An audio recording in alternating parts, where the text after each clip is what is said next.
Who says civics has to be boring? Spokane's first ever televised Civics Bowl is off to an impressive start as 6 high school teams from Spokane Public Schools go head-to-head to find out who will be Civics Bowl champion. This is the final first-round matchup, when we will learn who advances to the semifinals, Ferris or Rogers.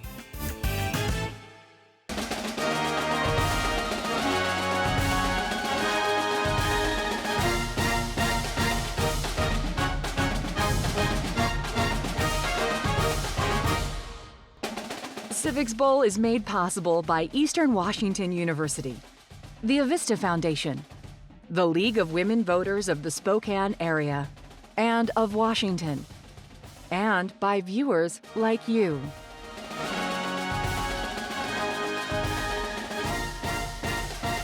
Hello and welcome. I'm your host, Gary Stokes, President and General Manager here at KSPS. Thank you for joining us for this inaugural season of Civics Bowl. Our bracket is filling in. In the last 2 weeks, we learned North Central and the community school will advance to the semifinals. The winner of today's match will also advance. The 4th semifinal spot will go to the remaining team with the highest first-round score. So there's a chance both of today's teams will advance. Welcome, teams.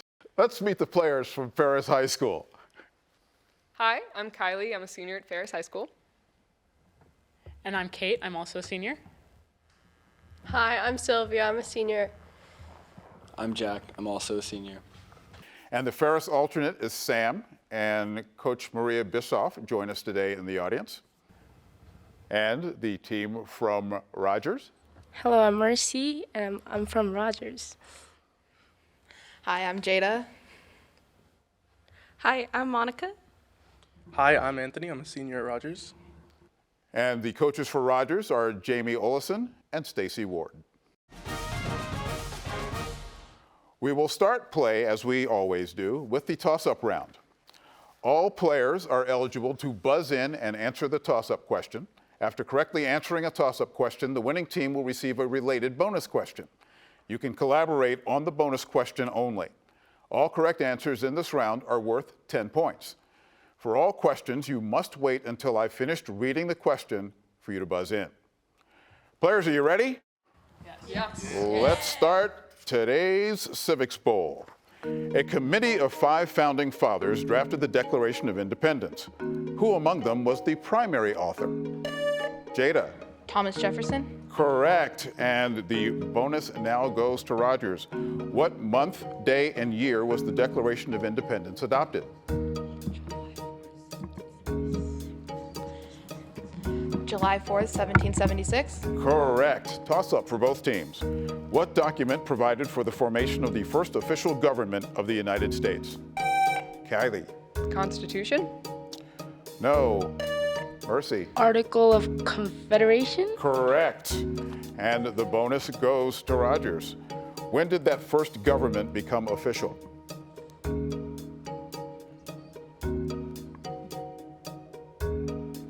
Need your answer. March 1781. March 1781. Toss-up for both teams. What document replaced the Articles of Confederation as the basis for American government? Mercy. The Constitution. Correct. Bonus to Rogers. What needed to happen before the Constitution could take effect?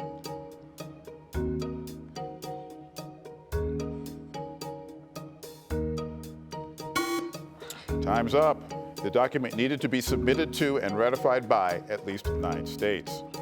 And now it's time for a toss-up guest video. Please refer to the monitor. Hi, Jay Inslee, Governor of the State of Washington here, and here's your question.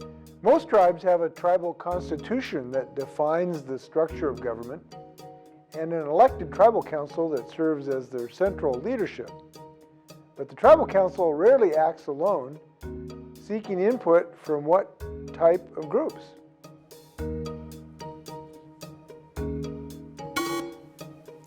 The answer is committees. Committees. And since no one got the toss-up, we will not go to the bonus. So let's move on to the next toss-up.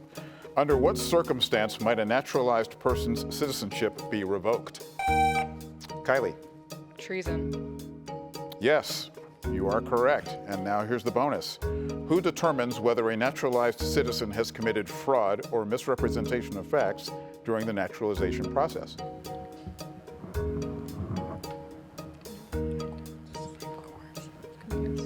Need an answer. Supreme Court? Federal court. Judges? It is wrong. Okay, we are now to the next guest video, and here it is. Hi, I'm Dr. Adam Swinyard, the Superintendent of Spokane Public Schools. Here's your question. What is it called when 5 or more of the 9 U.S. Supreme Court justices agree on a decision? Kate? A majority. Correct. And now here is your toss-up bonus, again, from Superintendent Swinyard. And now your bonus question. The justices in the minority often write dissenting opinions expressing why they disagree with the majority. Why are dissenting opinions so important?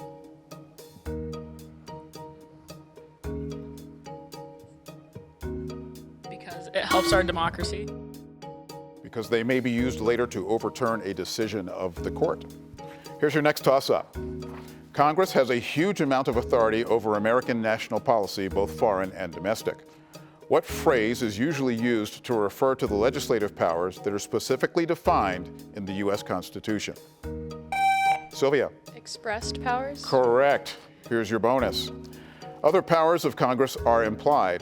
Which clause gives Congress the power to make laws regarding some subjects that are not expressly stated in the Constitution?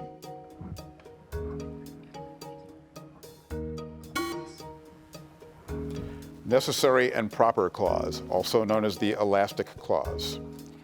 Here's your next toss-up.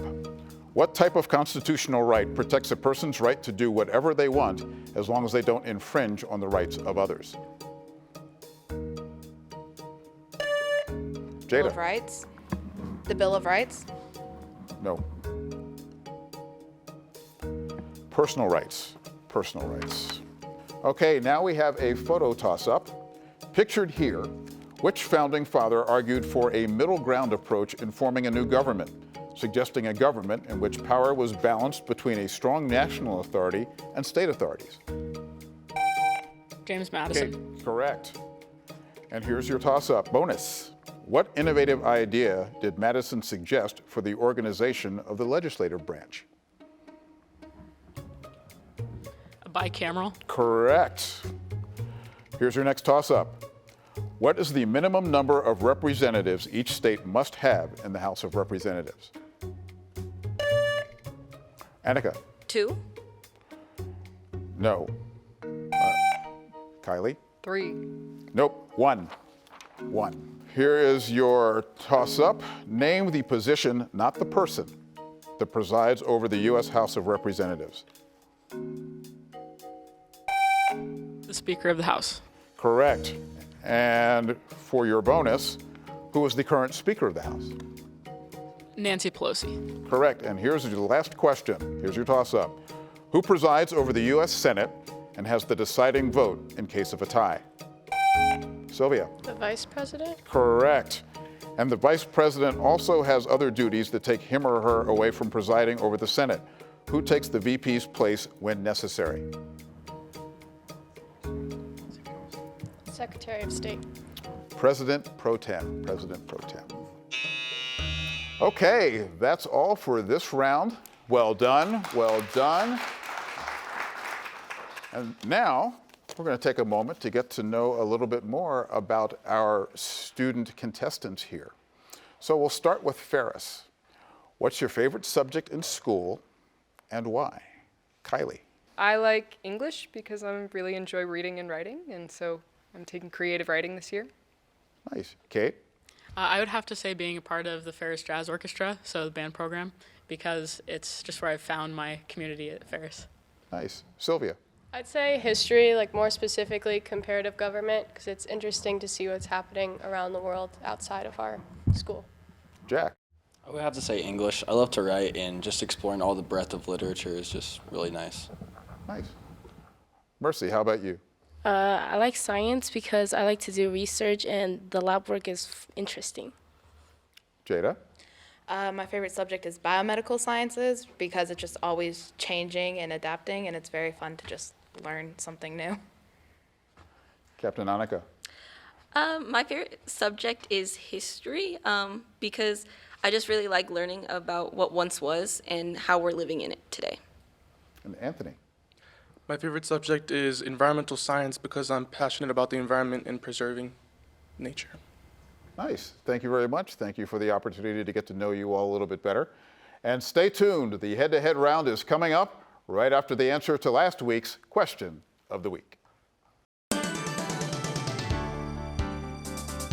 Which animal helped inspire the name given to gerrymandering?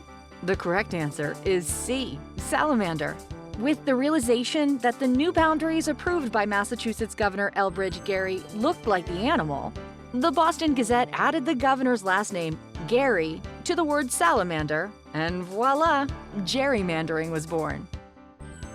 A new brain teaser is coming up later in the show. Okay, so after the first round, it's Ferris 80, Rogers 40. The teams have now joined me at the head-to-head set. In this round, each team member will go up against a member of the opposing team one-on-one. Questions in this round are worth 10 points, and again, you must wait for me to finish reading the question to buzz in. Everybody ready? Let's go. In the 1860s, cartoonist Thomas Nast first portrayed the then major political parties as animals. Name the two parties and the animal logos that continue to this day. Donkey and elephant? Correct. And what parties? Oh, donkey with Democrat and elephant with Republican. Thank you very much. All right, next. True or false? Only a small percentage of federal employees work in Washington, D.C. True. Correct. Name two courts under the U.S. Supreme Court in the federal court system. A state court and a district court. No. That would be the U.S. District Courts, Courts of Appeal, Bankruptcy Courts, Article I courts. Which Washington state elected position supervises state and local elections and certifies the results of state primaries and general elections?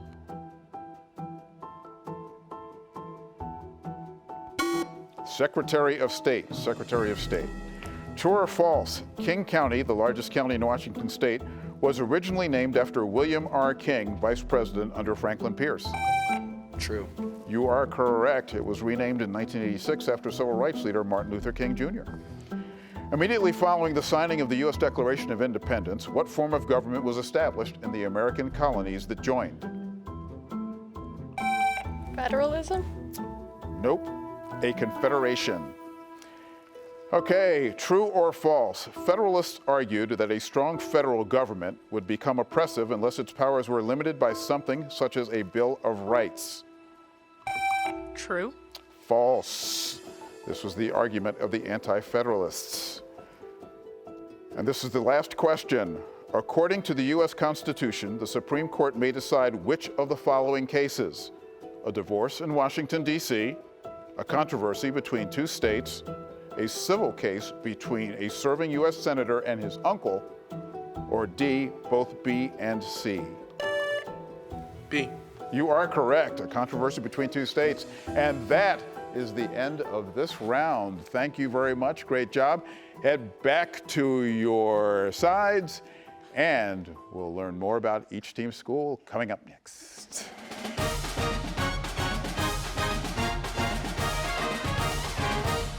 With bragging rights on the line with the Civics Bowl championship, we also wanted to give each school a chance to show off a bit.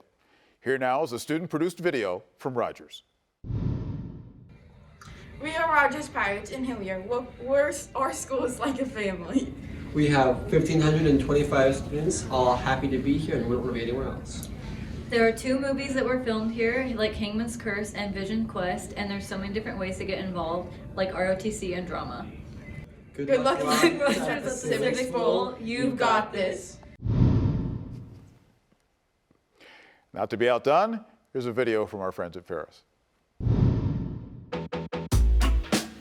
Hey everyone, my name's Kylie, one of 1,635 students here at Jolie Ferris High School.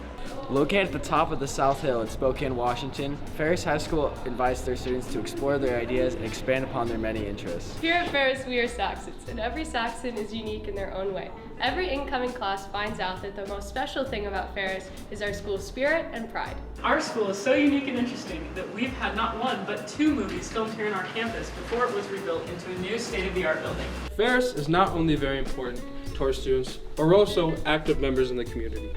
And we are very excited to get our ideas out there to a wider audience. Welcome to M207. This is where the magic happens. The students have been working really hard. Really excited to participate in this, to get an awareness out of the importance of being a citizen and learning about the government and being part of our community.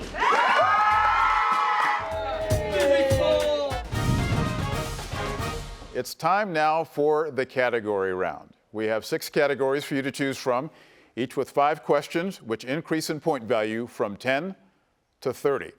Here are your categories: tax season, a bicameral dilemma, at the city level, so you want to serve, your vote, your voice, and Reconstruction. Teams will alternate turns. You can skip around to different categories. However, you cannot jump ahead in point value. Points are deducted for wrong answers in this round, but you can pass on a question with no penalty or toss a question to the other team. If you're tossed a question, you must answer and will either win or lose the associated points. This is where some strategy comes into play. Rogers, you get to pick first. We're going to go with your vote, your voice. Your vote, your voice for 10 points. 5 amendments to the U.S. Constitution have expanded voting rights. Which individuals benefited from the passage of the 15th Amendment?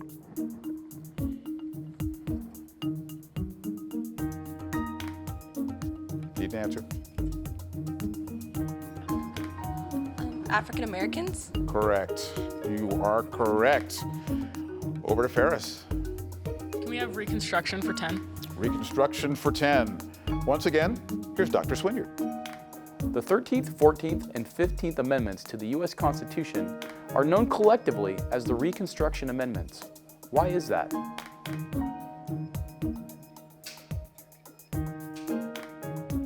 Because they were made post-Reconstruction or post the Civil War and benefited African American rights. Correct. All right. Rogers. So you want to serve. So you want to serve. For 10 points, how old do you have to be to serve in the U.S. House of Representatives?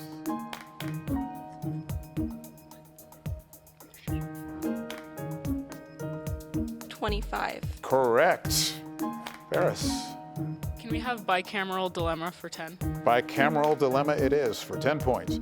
And here again is Washington Governor Jay Inslee. In determining how representation in the newly formed U.S. Congress would be allotted, 2 opposing plans emerged. Could you name both? Can we pass? You may. The answer is the Virginia plan and the New Jersey plan, or the large state plan and the small state plan. Rogers? At the city level. Name the 3 kinds of city or town governments. Pass. The answer is the mayor-council form of government, council-manager form of government, and municipal government. Okay, over to you, Ferris.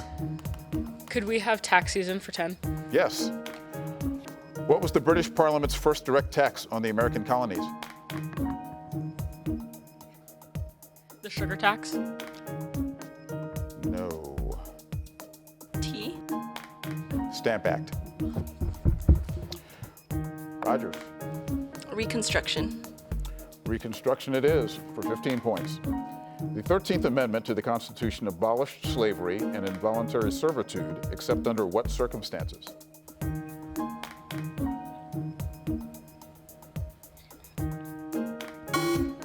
Time's up. Except for convicted criminals. Convicted criminals. All right. Ferris.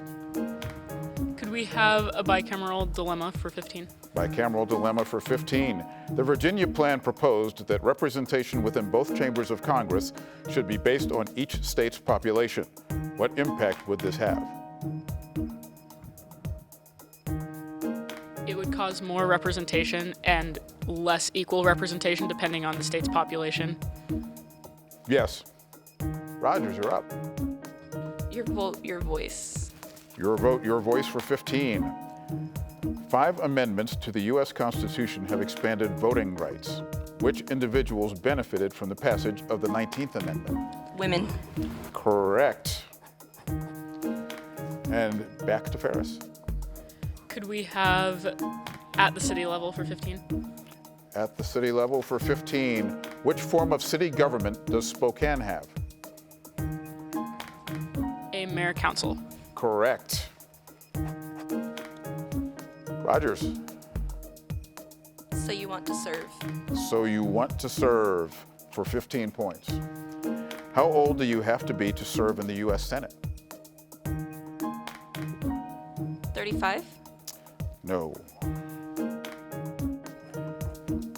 30. Correct. Back to Ferris. Last question. Tax season for 15. Tax season for 15. The Stamp Act taxed nearly every piece of printed paper the colonists used. What year was it imposed?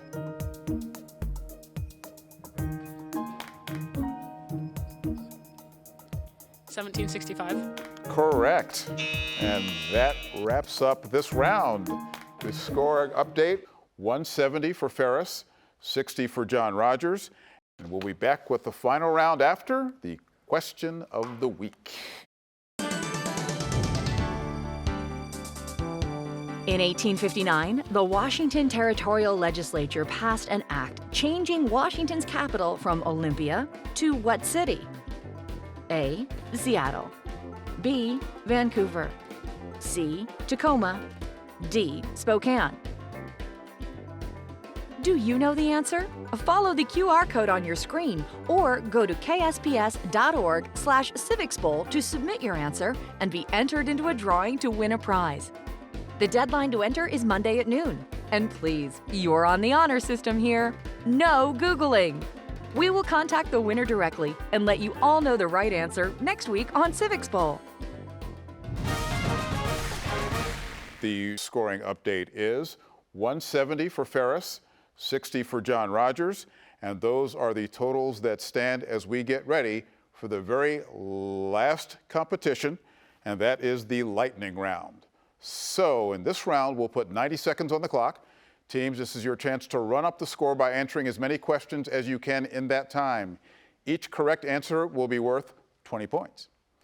Points will be deducted for wrong answers. Teams, are you ready?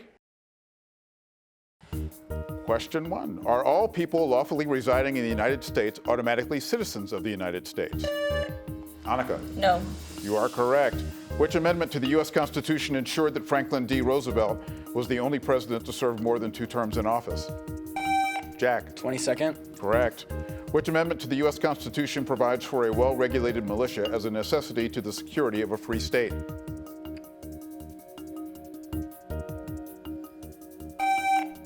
Jack? Second. Correct. The 16th Amendment to the Constitution was adopted to overturn a Supreme Court decision regarding taxation. What does this amendment allow Congress to do?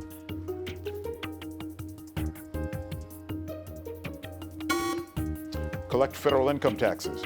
Congress passed a law in 1868 giving Americans the right to voluntarily give up their citizenship. What is this process called? Kylie? Denaturalization. Expatriation. What process is written into the U.S. Constitution as the way to select the president? Sylvia? Electoral College. Correct. The Constitution's founders intended the legislative branch to closely reflect the will of the citizens, which gives the branch what nickname?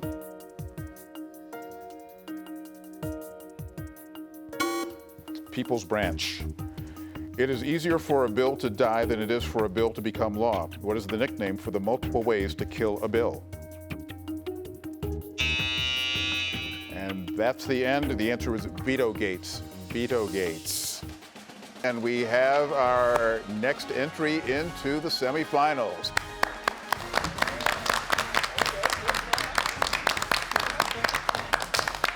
So let's take a look at the bracket.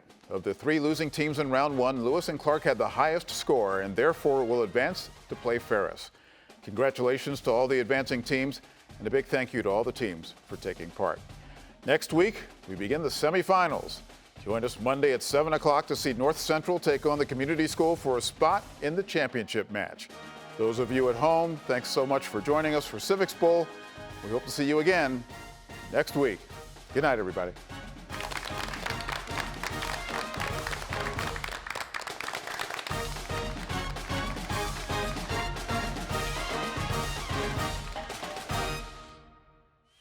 Civics Bowl is made possible by Eastern Washington University, the Avista Foundation, the League of Women Voters of the Spokane area and of Washington, and by viewers like you.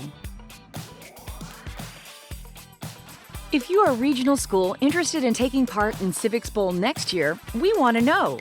Go to ksps.org/civicsbowl to fill out our online contact form.